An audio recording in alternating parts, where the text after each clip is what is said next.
perspective to the text Barbados in Review. I recall in 2003, while sitting in the foyer area at CBC TV, preparing for an interview because my work was selected for the Carifesta in Suriname. While they're sitting pondering many things, the thought came to me, why don't you create a text followed by the team Barbados in Review? So on leaving CBC after the interview, I started to put things in place by collating information and pursuing this text very vigorously. So it took me approximately 13 years to compile this data, and I must thank the Creator for giving me the strength, the wisdom, and the ability to accomplish this task. After I've completed this information, looking back at the works that I've completed, I am amazed to the extent that when you consider trying to gather information, it is really, really, really, really a tremendous effort. And I was wondering who I would ask to do a review for me. And I thought of no one other but Mr. Ricardo Jordan, who is also a media specialist. And this afternoon, I will present him to you to do the review. Mr. Jordan? Thank you so much, William. I must say it's an honor for me to be able to do this. I must say it's an honor for me to be able to do this with William. He's a person I've admired for a while. We actually did not meet in the area of media, really. We met in somewhere far removed in church, and this was about 15 years ago.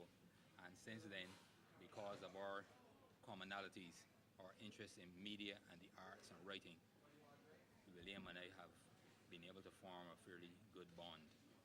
And I must say I'm amazed at how prolific he is as a writer. As a writer myself, I admire the amount of work that he happens to churn out that comes from his brain. And I tell myself it can only be the Lord Almighty who would have given him this kind of inspiration. He could not have done this on his own. And it really has been an inspiration to me, and it's telling me daily that I myself need to put some work together. Now that I'm no longer working in active media, I do freelance work. It is time for me to actually put some pen to paper as well and do the kind of writing that I have always wanted to do, which is more creative type writing. So without further ado, let me read a bit of my comments on William's book, having gone through it in electronic form, and hopefully to go through it again in the hard copy.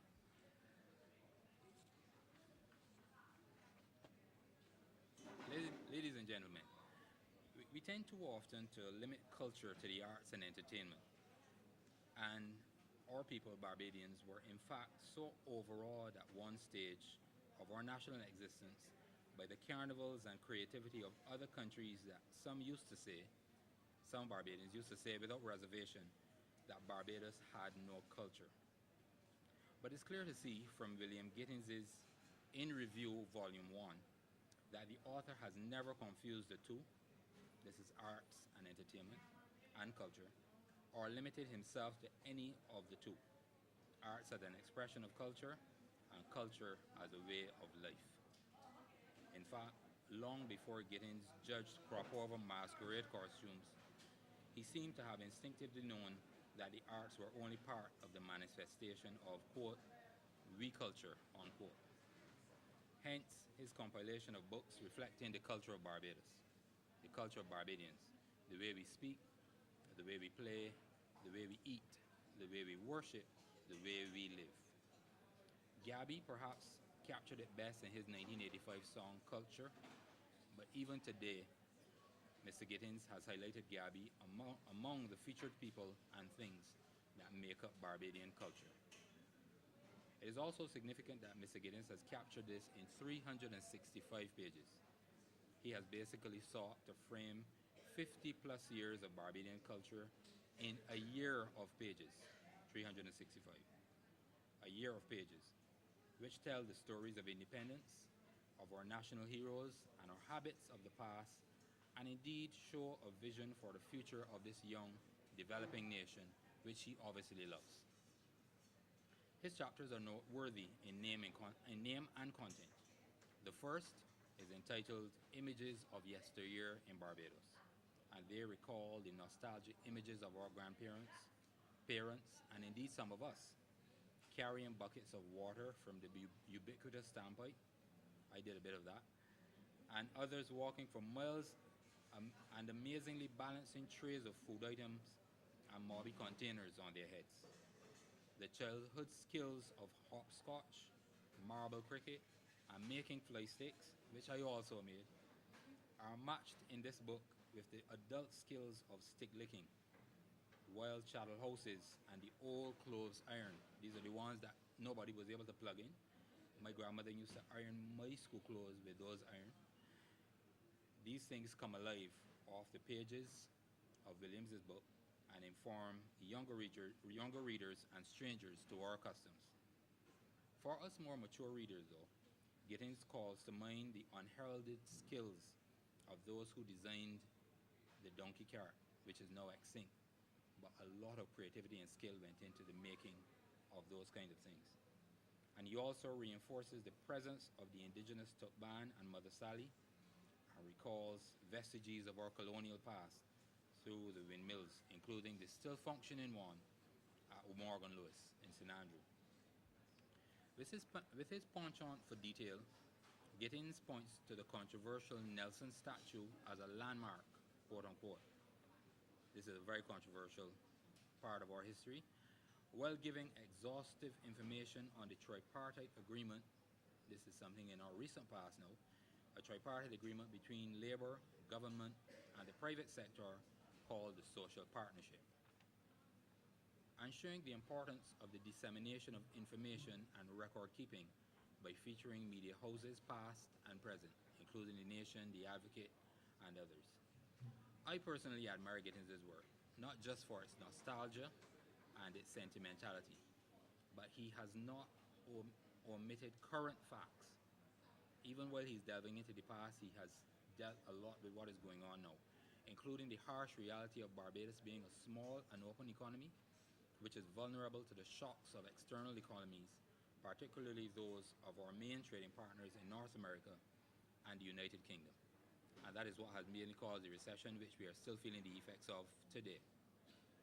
On the lighter side, but still educational, there is a section in Mr. Gittins' book with activities for children, followed several pages later by Gittins' recording of Wesley Hall Primary School's historic cricket championship victories and the related importance of pursuing excellence, hard work, friendship, and communication. If I had been a member of Wesley Hall, I would be proud. This work was obviously painstaking, 365 pages, and it brings to light Barbadian sites, songs, and issues which might generally go unnoticed, but which, in the eye of this photographer, William, artist, William, and author, William Anderson Gittins, are rich in value to anyone who loves this country or is even visiting our shores for the first time. It is ironic, indeed, and iconic that Gittins has labeled our national heroes, the last of whom was born in the 1930s. This is Sagara Field St. Auburn Sobers, born July 28th. He has labeled them as the builders of our future.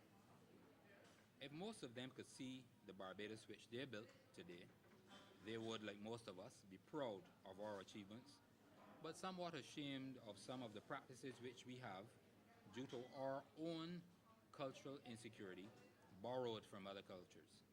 However, we, Barbados, are a developing nation, so there is still much work to be done by the upcoming national heroes who will build the Barbados of tomorrow. Continue to do your part, William, by placing your observations on history's page, and more importantly, holding on to your faith in God and in country. For as you have stated in this your 16th publication in 16 years, quote, what is very undeniable is that Barbadians have the capacity to adapt their script to a way of life that embraces the philosophy, ask not what Barbados can do for you, but ask what you can do for Barbados. Unquote. I thank you. Thank you.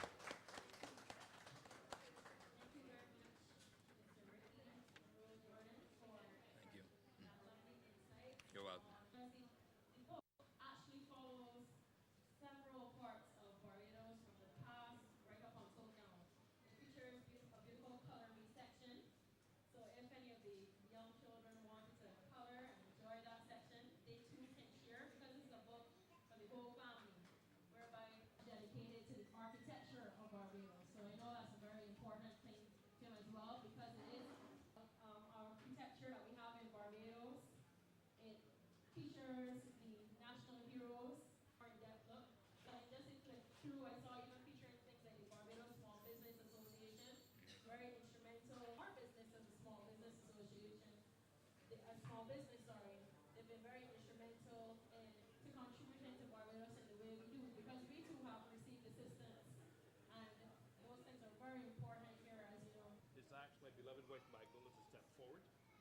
Let's present this Thank you for the support over the years. Thank you. You're welcome.